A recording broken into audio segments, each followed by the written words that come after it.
ఓం నారాయణ ఆది నారాయణ భగవాన్ శ్రీ శ్రీ శ్రీ గొలగముడి వెంకయ్య స్వామి తండ్రి మహారాజుకి జై.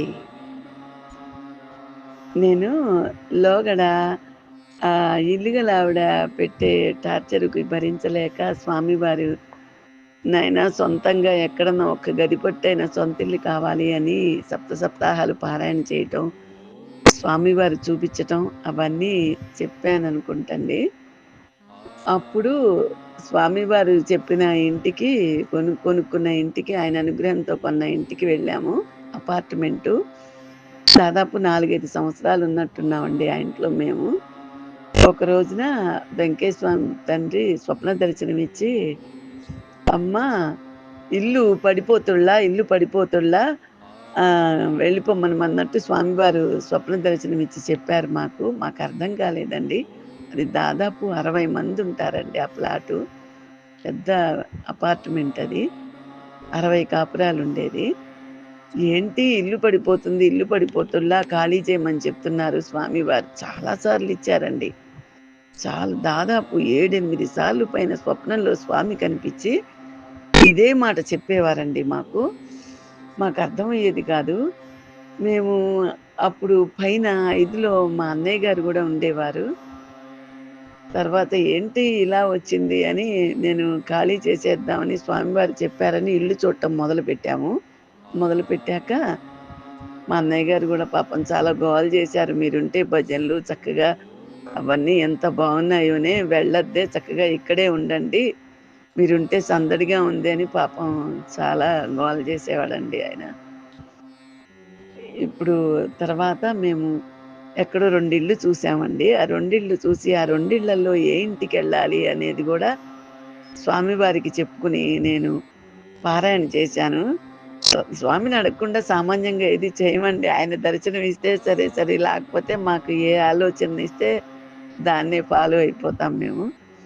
స్వామివారు కనిపించి స్వప్నంలో పలానా ఇంటి గుర్తులు చెప్పి ఆ ఇంట్లోకెళ్ళమని చెప్పారు అద్దెకి. సొంతిల్లు వదిలేసుకుని అద్దెకెళ్ళామండి మేము.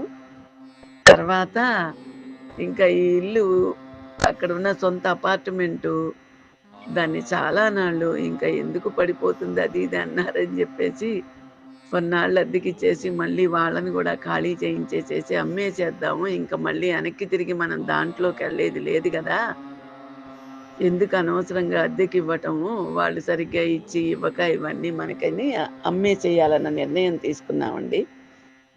దాదాపు సంవత్సరంన్నర దాకా 2 ఏళ్ల దాకా అట్టే పెట్టామండి అద్దెకివ్వకుండా. ఇల్లు అమ్మేసేస్తామని చెప్పి బోర్డు పెట్టి. ఎన్నాళ్ళు పోయినా గూడా అది అసలు ఎవరు కొనుక్కోటానికి రాలేదు. నాకేమో రోజు ఒకే స్వప్నం వచ్చేదండి. 4, 5 రోజుల దాకా ఒకే కల కంటిన్యూషన్ వచ్చేది. ఎక్కడో స్థలం కొన్నట్టు, ఆ స్థలంలో గురుపాదుకలన్నీ వచ్చినట్టు, ఎంతోమంది గురుపాదుకులు దాదాపు 4, 5 పాదుకలు నెత్తిన పెట్టుకుని ఆ ఇంట్లో అక్కడ స్థలం కొన్న చోట శంకుస్థాపనలో ఆ పాదుకలు పెట్టినట్టు, హారతులు ఇచ్చినట్టు ఇదే కల చాలా సార్లు వచ్చేదండి నాకు వరుసనే ప్రతిరోజు. ఎక్కడో మాకు అర్థమయ్యేది కాదు. ఆ ఇల్లే అమ్ముడవ్వలేదు, ఇంక మనం ఎక్కడ ఇల్లు కొంటాము అని ఏం చెయ్యాలా, స్వామి ఇలా ఎందుకు చూపిస్తున్నారని చెప్పి లాభం లేదు, స్వామివారికి గట్టిగా ఏదన్నా చేసుకుంటే గాని ఆ ఇల్లు అమ్ముడవదని చెప్పి నేను, స్వామి నాకిలా చూపిస్తున్నావు స్థలం కొన్నట్టు, పాదుకలు వస్తున్నట్టు, నేను 3 శనివారాలు నీకు ఉదయం 6 నుంచి సాయంత్రం 6 దాకా ఓం నారాయణ ఆదినారాయణ భజన చేసుకుంటానయ్యా వరుసనే 3 శనివారాలు.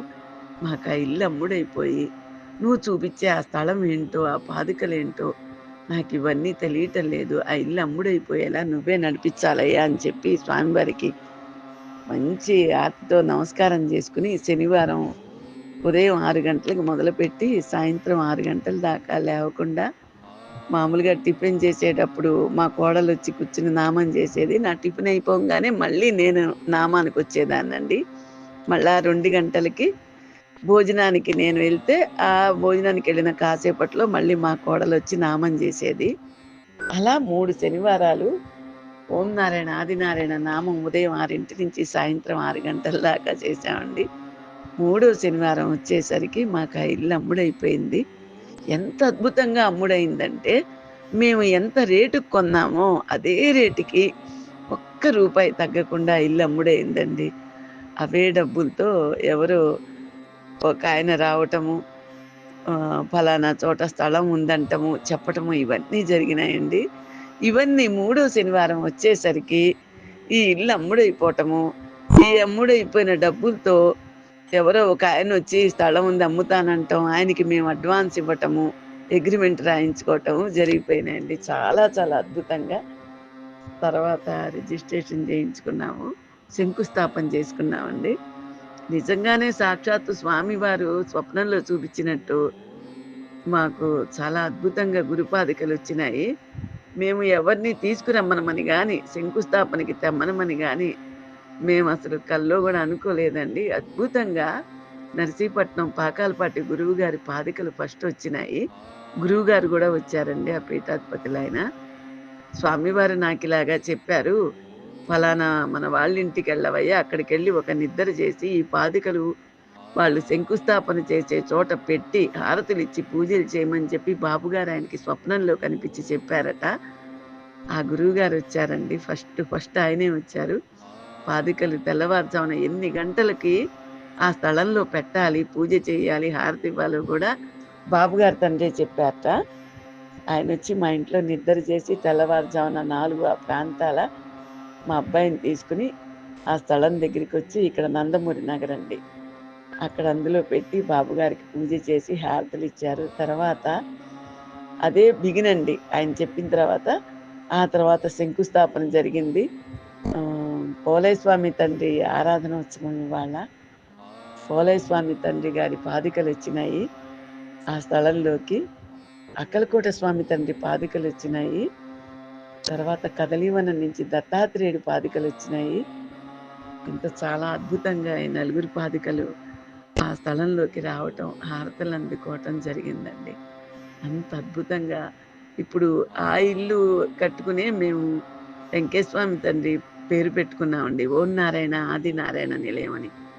నాయనా ఈ ఇల్లు అమ్ముడైపోయి మేము స్థలం కొనుక్కుని నిజంగానే గురుపాదికలొచ్చి ఇంత అద్భుతం జరిగితే ఆ ఇంటికి నీ పేరే పెట్టుకుంటాను స్వామి అని నమస్కారం చేసుకున్నాను. చాలా అద్భుతంగా చేశారండి. ఓం నారాయణ ఆది నారాయణ.